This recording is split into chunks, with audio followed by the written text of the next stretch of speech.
저는 오늘 본문 말씀을 주제로 하나님 알기를 부르짖으라 라는 말씀의 제목으로 함께 말씀을 나누고 또 기도하고자 합니다. 오늘 본문 말씀에서는요 1절부터 아주 급박한 어조로 말씀이 시작되고 있는 것을 보게 됩니다.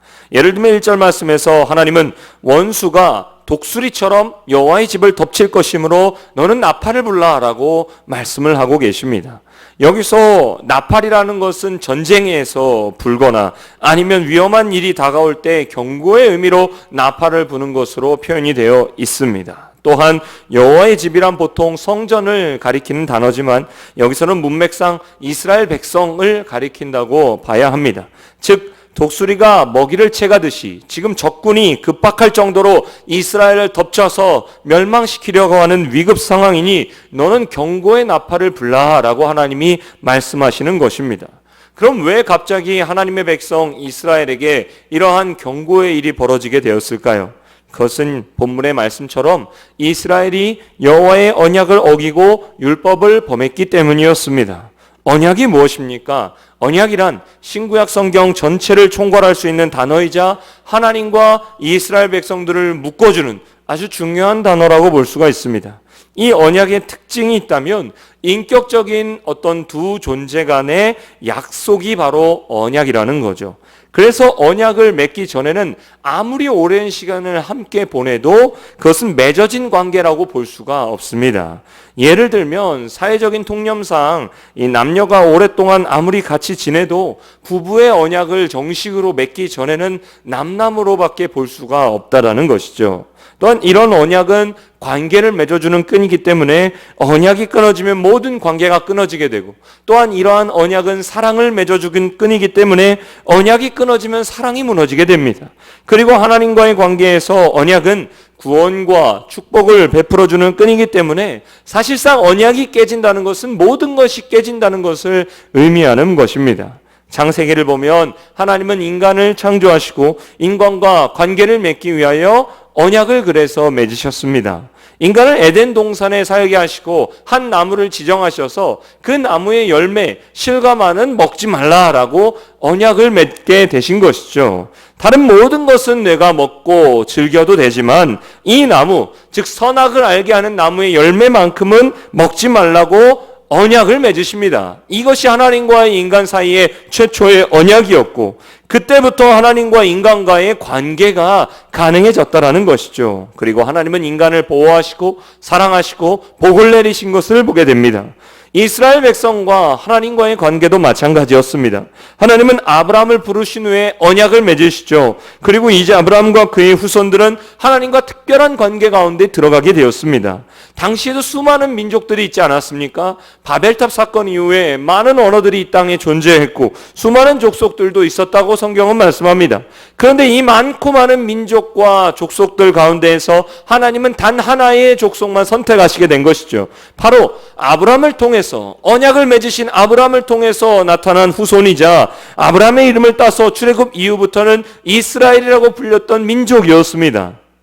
하나님이 이스라엘 백성을 택하시고 그들과 언약을 맺으신 순간부터 이스라엘은 이제 하나님과의 특별한 관계 가운데 거하게 되었습니다. 하나님의 소유된 백성이 되었고 하나님이 은혜를 부어주시는 민족이 되었습니다. 그래서 다른 민족은 경험해보지 못한 하나님의 임재와 하나님의 말씀과 하나님의 복이 오직 이스라엘 백성에게만 주어졌던 것입니다. 그런데 이스라엘이 하나님께 받은 그 언약을 깨트리게 되었다는 것이죠. 하나님과의 관계의 끈, 하나님과의 사랑의 끈, 하나님과의 축복의 끈인 언약을 이스라엘 백성들이 깨뜨렸다는 겁니다. 그리고 그 결과로 본문에서 이스라엘 백성들은 선을 싫어하게 되었다고 말씀하고 있습니다. 왜 그렇습니까? 선은 곧 하나님의 속성이고 하나님은 선한 분이시기 때문에 그렇습니다. 따라서 이스라엘 백성들과 하나님과의 언약의 관계가 끊어지게 되자 자연스럽게 이스라엘 백성들은 선을 싫어하게 되고 곧 하나님을 마음에 두기를 싫어하게 되고 자연스럽게 하나님에 관한 모든 것들이 싫어지게 되었다는 겁니다. 그리고 결국에는 하나님의 뜻이 아닌 자기들의 마음대로 왕을 세우고 방백들을 세웠다고 성경은 말씀하고 있습니다. 곧 하나님이 없는 인생으로 살아가게 되었다는 것입니다. 게다가 한 걸음 더 나아가서 이제는 우상까지 만들고 하나님 대신 우상을 하나님이라 말하며 섬기는 것까지 나아가기 시작합니다. 그리고 그 결과는 이스라엘의 멸망이었다고 본문은 기록하고 있습니다.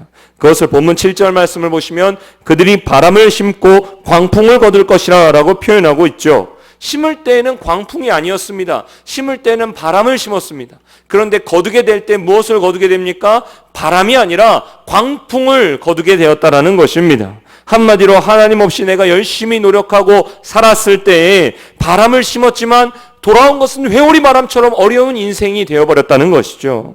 게다가 7절 후반절에 무엇이라고 말씀합니까? 심은 것에 줄기가 없으며 이삭은 열매를 맺지 못할 것이요 혹시 맺을지라도 이방 사람이 삼키리라 라고 기록하고 있습니다. 하나님을 떠난 인생, 아무리 열심히 내가 일한다고 할지라도 거둘 것은 빈손이라는 말씀입니다. 열심히 심었지만 거둘 열매가 없습니다. 노력은 했지만 돌아오는 것은 헛된 것입니다. 소위 말하는 마이너스 인생을 말씀합니다. 이것이 바로 하나님을 떠난 이스라엘, 하나님과 맺은 언약의 관계를 깨뜨린 이스라엘의 모습인 것입니다. 그래서 8절에서는 이렇게 선언합니다. 이스라엘은 이미 삼켜졌은즉 이제 여러 나라 가운데 있는 것이 즐겨 쓰지 않는 그릇 같도다. 여기서 즐겨 쓰지 않는 그릇이란 찬장 깊숙한 곳에 두어두고 쓰지 않는 그릇을 말하는 것이 아니라 원어적인 의미로 볼 때 깨어진 그릇을 의미하고 가치가 없는 그릇을 의미하는 것이 즐겨 쓰지 않는 그릇이라는 표현입니다. 한때는 하나님께서 쓰시는 그릇이었습니다. 한때는 이방 민족들에게 하나님이 어떠한 분이신가를 그들의 삶을 통해서 드러내는 그릇으로 사용되었던 것이 이스라엘이었습니다. 그러나 이제는 어떤 그릇입니까? 깨어져 버린 그릇이 되었고 가치가 없는 그릇이 되어버렸다는 겁니다. 그 이유가 무엇입니까? 하나님과의 언약을 그들이 깨뜨렸기 때문이라는 것이죠. 사랑하는 성도 여러분, 오늘날 저와 여러분의 삶도 마찬가지입니다. 예수 그리스도를 구원자로 나의 구주로 영접하는 순간 우리는 하나님과의 언약의 관계를 맺게 됩니다. 이것은 곧 하나님을 나의 아버지라고 부르는 아버지와 자녀의 관계가 되었다는 것입니다. 왜냐하면 성경에서는 예수님을 영접하는 자, 곧 그 이름을 믿는 자들에게는 하나님의 자녀가 되는 권세를 주셨다고 말씀하고 있기 때문에 그렇습니다. 저와 여러분은 이제 하나님과의 언약을 맺고 하나님의 자녀가 되어서 하나님의 기업을 누리고 소유하게 된 하나님의 백성이 되었다는 것이죠. 그러나 하나님과의 그 언약의 관계가 어그러지게 된다면 이런 복을 놓치게 되고 깨어져 버린 그릇, 쓸모없는 그릇이 되어버리고 맙니다. 무엇이 우리의 인생에서 깨짐이라고 말할 수 있을까요? 크게는 물질적인 깨짐이나 아니면 병이 들어 육신의 깨짐이나 아니면 다른 사람과의 관계에서 마음이 상처받아서 깨지는 마음의 깨짐을 들 수가 있겠습니다. 그러나 인생에 있어서 가장 큰 깨짐은 하나님과의 관계가 깨어지는 것이죠.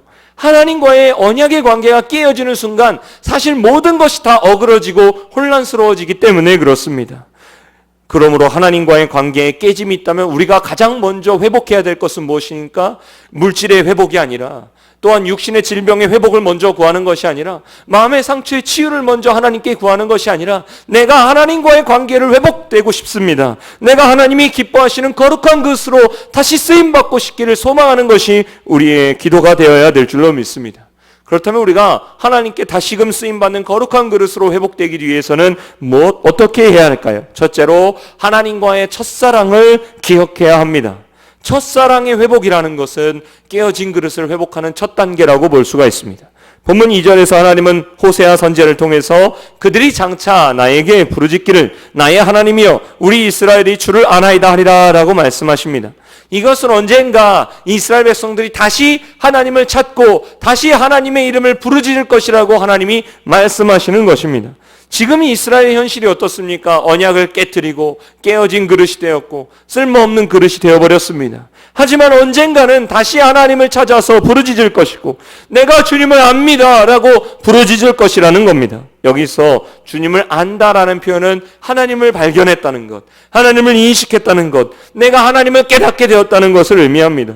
즉 하나님은 언제나 나와 함께 계셨지만 그동안은 내가 하나님을 깨닫지 못했습니다. 하나님을 인지하지 못했습니다. 그래서 하나님이 없는 것처럼 살았습니다. 그러나 이제야 내가 하나님이 계심을 깨달았습니다. 내가 하나님의 존재를 부르짖습니다. 하나님의 이름을 부르고 싶습니다 라고 외치게 된다라는 것이죠. 무엇이든지 그렇지 않습니까? 가까이 있을 때는, 항상 보고 있을 때는 그 소중함을 깨닫지 못하는 것이 우리네 모습입니다. 예를 들면 건강할 때 그 건강이 얼마나 소중한 것인가를 깨닫지 못하는 것이 우리의 모습이죠. 그러나 병에 걸리면 어떻습니까? 병에 걸려서 수술이라도 받게 되면 세상에 건강만큼 중요한 것이 없다는 것을 그때서야 우리는 깨닫게 됩니다. 또한 배우자가 중요하다는 것, 소중하다는 것도 가까이 있을 때는 잘 모르는 경우가 많습니다. 속담 가운데 어떻습니까? 든 사람은 몰라도 난 사람은 안다라는 속담이 있는 것처럼 가까운 존재일수록 없을 때에야 그 빈자리와 그 허전함을 더 느끼는 경우가 우리에게 솔직하게 많다라는 것이죠. 어쩌면 하나님과 우리와의 관계도 마찬가지 아닐까요? 하나님이 늘 곁에 계실 때는 하나님이 얼마나 소중한 분인가를 우리는 깨닫지 못합니다. 늘 주님 앞에 나와서 예배드릴 수 있을 때는, 내가 늘 하나님께 언제고 찬양할 수 있을 것이라고, 언제고 기도할 수 있을 것이라고 생각하는 때에는 그만큼 예배와 기도와 찬양의 소중함을 우리는 깨닫지 못한다는 겁니다. 그런데 하나님을 떠나게 되면 어떨까요? 내가 마음대로 예배드릴 수 없을 환경에 있으면 어떨까요? 하나님의 임재가 얼마나 소중한지 그때야 깨닫게 되는 것을 보게 됩니다. 오늘 본문의 북이스라엘 백성들이 그랬습니다. 이스라엘 땅에서 그들이 풍족하게 살고 있었고 그들이 마음껏 예배드리고 있을 때는 하나님과 함께 있다는 것이 얼마나 소중한 것인지를 몰랐다는 겁니다. 그런데 나라가 멸망해서 뿔뿔이 흩어지게 되었고 포로로 끌려가서야 내가 하나님의 이름을 부르는 것이, 내가 예배를 드리는 것이 얼마나 소중한 것인가를 그때서야 깨닫게 된 것입니다. 하나님을 예배하고 하나님의 음성을 듣는 것이 얼마만큼이나 소중한 것을 그제서야 깨달았다는 것이죠. 조금 더 훗날에 남유다 민족은 포로로 끌려가서 바벨론의 여러 강가에 살게 되었습니다. 그들은 강변에 앉아서 고향 땅을 바라보면서 하염없이 울었다고 말씀합니다. 하나님의 임재와 하나님의 소중함을 진작에 깨달았더라면 우리가 이방 땅까지 이렇게 포로로 끌려오지 않았을 것을 그때서야 깨닫고 후회의 눈물을 흘렸던 것이죠. 그런데 사랑하는 성도 여러분, 그렇게 깨졌습니다. 그렇게 실패했습니다. 그리고 나서 그 마음에 하나님에 대한 그리움을 절실하게 깨닫게 되었다면, 절실하게 하나님의 이름을 이제 부르게 되었다면 이것이 곧 회복의 첫 단계인 줄로 믿습니다. 흔히 세상의 사람들은 탄식하고 실패했을 때 포기해버리고 맙니다. 그러나 성경은 실패했을지라도, 우리가 무너졌을지라도, 비록 깨어지고 연약할지라도 하나님이 나를 여전히 사랑하신다는 사실을 믿고 하나님의 보좌로 나아갈 때 치유가 일어난다고 말씀하고 있습니다. 메마른 심령일수록 그래서 마음껏 하나님의 이름을 불러야 합니다.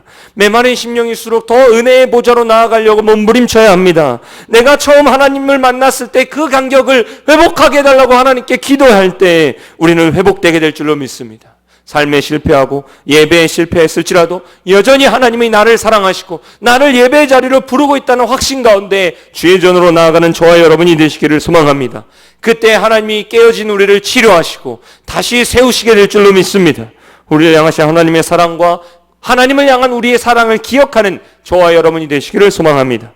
두 번째로 하나님의 거룩한 그릇으로 다시 쓰임받기 위해서는 영적인 성향을 바꿔야만 합니다. 하나님의 임재와 하나님의 사랑을 내가 인식하는 것만으로는 우리가 변하는 것이 아니라 영적인 성향이 완전히 하나님께로 바뀌어야 된다는 겁니다. 우리가 예수를 믿으면 구원을 받습니다. 구원을 받는다는 것은 무엇을 의미합니까? 우리의 지위와 신분이 완전히 변한다는 것입니다. 사망에서 생명으로 옮겨졌다는 것이죠. 그러나 여기서 끝나버리게 되면 하나님이 기뻐하시는 거룩한 그릇, 하나님이 쓰시는 그릇으로는 살 수가 없습니다.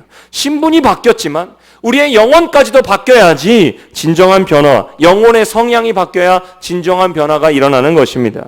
앞서서 말씀드렸듯이 이스라엘이 하나님을 떠난 결과는 그들의 영적인 성향이 바뀌었다는 겁니다. 전에는 하나님을 사랑하고 전에는 하나님을 기뻐했지만 이제는 하나님을 마음에 두기를 싫어해지게 되었다는 것이죠. 한마디로 하나님이 껄끄러워졌다는 겁니다. 하나님과 관계가 깨어진 사람의 특징이 뭡니까? 하나님과 관련된 것들이 마음에 두기가 싫어지는 거예요. 하나님과 관련된 것들이 왠지 거북하고 부담스러워지는 것입니다. 이것이 하나님과의 관계가 깨어졌을 때 일어나는 불행한 사건입니다. 우리도 마찬가지죠. 우리 마음 가운데 하나님이 주인이 되지 못하고 세상의 것들이, 육신의 것들이 내 마음의 주인된 노릇을 하게 되면 어떠한 일이 일어나게 됩니까? 하나님과 관련된 것들이 부담스러워집니다. 할 수만 있으면 피하고 싶어집니다. 왜 그럴까요? 사도 바울의 말씀처럼 육체의 소욕은 성령을 거스르고 성령의 소욕은 육체를 거스르기 때문에 그렇습니다. 따라서 우리는 오늘 이 시간 저와 여러분의 영적인 성향은 어디에 있는가를 점검해 봐야 합니다. 성령에 충만한 사람은 어떤 사람입니까? 성령 충만하여 기도를 열심히 잘하고 성령 충만하여 담대하게 선포하는 사람을 성령 충만한 사람이라 말하는 것이 아니라, 성령에 충만한 사람은 하나님의 일을 생각할 때 늘 마음에 기쁨이 있습니다. 성령에 충만한 사람은 하나님을 생각할 때 늘 마음에 감사가 있습니다. 하나님이 기뻐하시는 것이 곧 나의 기쁨인 사람이 성령에 충만한 사람입니다. 한마디로 예배하는 것이, 기도하는 것이, 찬양하는 것이, 하나님의 일 가운데 나아가는 것이 너무나 기쁘고 너무나 기다려진다라는 것이죠. 이것이 성령 충만입니다. 그런데 반대로 육신의 소욕으로 채워진 분들은 어떻습니까? 노는 일에, 세상의 일에, 돈 버는 일에 너무나 반짝반짝 하다가도 예배의 자리에만 오면 어두워지게 되는 것이죠. 이것은 영적인 성향이 다르기 때문에 그런 일이 일어나는 겁니다. 새벽 예배나 기도의 자리에 초대하게 되면 나를 제발 좀 편하게 신앙생활 하라고 내버려 두라고 불편해합니다. 왜냐하면 육신의 소욕으로 채워졌을 때에는 내가 일주일에 한 번 교회에 나오는 것조차 큰 선심을 쓰게 되는 것이라고 생각이 들기 때문에 그렇습니다. 하지만 성령에 사로잡힌 사람은 이런 영적인 성향이 바뀌게 된다는 것이죠. 육신의 소욕이 나를 지배할 때는 너무나 부담스러웠던 예배의 자리가, 너무나 싫었던 기도의 자리가, 너무나 부담이 됐던 찬양의 자리가 좋아지게 되는 것입니다.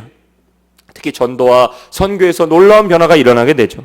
내가 알지도 못하는 영혼을 위해서 기도하는 일이 가능해지는 것은, 그를 불쌍한 마음이 품을 수 있는 것은 진정한 예수의 영인 성령에 사로잡혀서 하나님이 기뻐하시는 것대로 따라가기 때문에 그렇습니다. 우리의 삶에서 이러한 변화보다 더 놀라운 변화가 어디에 있을까요? 육신에 따라 사는 자가 아니라 성령을 따라 살아가는 저와 여러분이 되시기를 소망합니다. 그때 우리의 삶을 통해 그리스도의 향기가 날 것이고, 그때 우리를 통해서 많은 사람들이 주께로 돌아오는 거룩한 그릇의 삶을 살아가게 될 줄로 믿습니다. 마지막으로 하나님이 쓰시는 그릇으로 회복되기 위해서는 원래의 위치로 돌아가야만 합니다. 우리의 인생이 원래의 위치는 어디입니까? 즉 우리의 믿음이 뿌리를 내려 하는 곳은 어디입니까? 하나님이시죠. 우리의 토기장이가 되시는 하나님께 우리는 믿음의 뿌리를 내려야만 합니다. 과거의 이스라엘은 하나님을 버리고 은과 금으로 우상을 만들었습니다. 그것이 본문 4절의 말씀이죠. 그러나 우상은 아무리 금칠을 하고 아무리 화려하게 장식을 해도 그것은 썩어져 버릴 나무 조각이고 생명이 없는 돌덩이에 불과합니다. 사람의 손에서 만들어진 우상이, 깎아 만든 나무로 돌로 만들어진 우상이 어떤 능력이 있을까요? 참된 신이 아닌 우상은 본문 4절의 말씀처럼 그래서 결국 파괴돼 버리고야 마는 것입니다. 금송아지의 우상은 북이스라엘이 범한 가장 큰 죄악입니다. 북이스라엘의 여로보암 왕은 남유다와 갈라지고 나서 베델과 단에 금송아지를 만들어서 제단을 세우게 됩니다. 그 이유는 무엇이냐면 이 남유다와 갈라졌을 때 성전이, 예루살렘 성전이 남유다에 있었거든요. 그러니까 북이스라엘에 이제 성전이 없는 거예요. 그래서 북이스라엘 백성들이 남유다에 있는 성전을 그리워하면서 그곳을 향해서 예배를 사모할까봐 두려웠기 때문에 그렇습니다. 그래서 자기 백성들을 붙들고자 자기 마음대로 베델과 단의 금송아지를 세우고 이것이 너희가 예배해야 될 여호와 하나님이다라고 속이게 되었다는 것이죠. 하지만 결국 금송아지 우상은 부서지면 끝입니다. 이스라엘의 진정으로 회복되려면 우상에서 돌이켜서 살아계신 하나님을 만나야 되는 것입니다. 예레미야 선지자는 이것을 토기장이의 비유로 설명을 하게 됩니다. 한 토기장이가 진흙으로 그릇을 만드는데 그 그릇이 만드는 도중에 깨어지게 됩니다. 보통 TV에서 장인들이 이 그릇을 도기를 구울 때 이 마음에 들지 않는 그릇, 제대로 만들어지지 않은 그릇이 있으면 어떻게 합니까? 깨어버리게 되는 것이죠. 그리고 내다버리는 게 상식입니다. 그러나 성경의 예레미야가 말씀하는 이 토기장이는 달랐습니다. 부서진 그릇을 다시 빚어서 새로운 그릇으로 만들었다는 것입니다. 하나님도 이스라엘 백성들을 향해서 예레미야 16장 6절에서 이렇게 18장 6절에서 이렇게 말씀하십니다. 진흙이 토기장이의 손에 있음 같이 너희가 내 손에 있느니라. 이 말씀은 이스라엘 백성들이 있어야 할 장소는 어디입니까? 하나님 안이라는 것입니다. 마찬가지로 오늘 저와 여러분이 머물러야 할 곳은 하나님 안인 줄로 믿습니다. 비록 인생길에 그래서 깨지고 부서질지라도, 우리의 연약한 삶이 있을지라도 우리를 다시 빚어서 새 그릇으로 만들 능력이 있는 하나님 안에 머물기를 소망하는 저와 여러분이 되시기를 소망합니다. 오늘 말씀을 맺고자 합니다. 깨지지 않은 사람이 인생에 어디 있을까요? 그것이 육신이든 마음이든 또는 감정이든 인간관계든 우리는 모두 다 돌이켜보면 연약한 모습이 있고 깨어지는 부분이 있지 않겠습니까? 그 깨진 인생을 우리가 고칠 수 있을까요? 어떠한 심리의 치료로, 어떠한 나의 다짐으로 우리가 아무리 노력하고 힘써도 우리 힘으로 고칠 수 없는 것이 사실입니다. 깨진 인생을 다시 빚어서 만들 분은 오직 한 분밖에 없기 때문이죠. 우리를 창조하고 빚으시는 하나님밖에 없는 줄로 믿습니다. 오늘 이 예배 자리에 우리가 하나님께 나와서 나의 깨진 현실을 정직하게 고백하시기를 소망합니다. 하나님 앞에서는, 오직 주님 앞에서는 내가 아무런 상처를 받지 않은 것처럼, 나에게 아무 흠집이나 아무 고통이 없는 것처럼 가릴 필요가 없다는 겁니다. 깨지면 깨진 모습 그대로, 연약하면 연약한 모습 그대로 주님 앞에 나아가십시오. 주님께서 성령의 기름을 다시금 부어주시게 될 줄로 믿습니다. 나에게 다시 오라, 내 이름을 부르짖을 것이다 말씀하시는 그 하나님께서 오늘 이 시간 우리를 다시 만지시고 세우셔서 깨진 부분을 회복시켜 주시게 될 줄로 믿습니다. 다시금 하나님의 거룩한 그릇이 되셔서 수많은 사람들에게 주의 복을 나누어 주시는 복의 통로의 삶을 살아가는 저와 여러분이 되시기를 간절히 축복드립니다. 기도하시겠습니다. 아버지 하나님 감사합니다. 오늘 말씀을 통하여 깨어지고 연약한 우리의 인생 가운데 하나님을 바라보게 하여 주시니 감사합니다.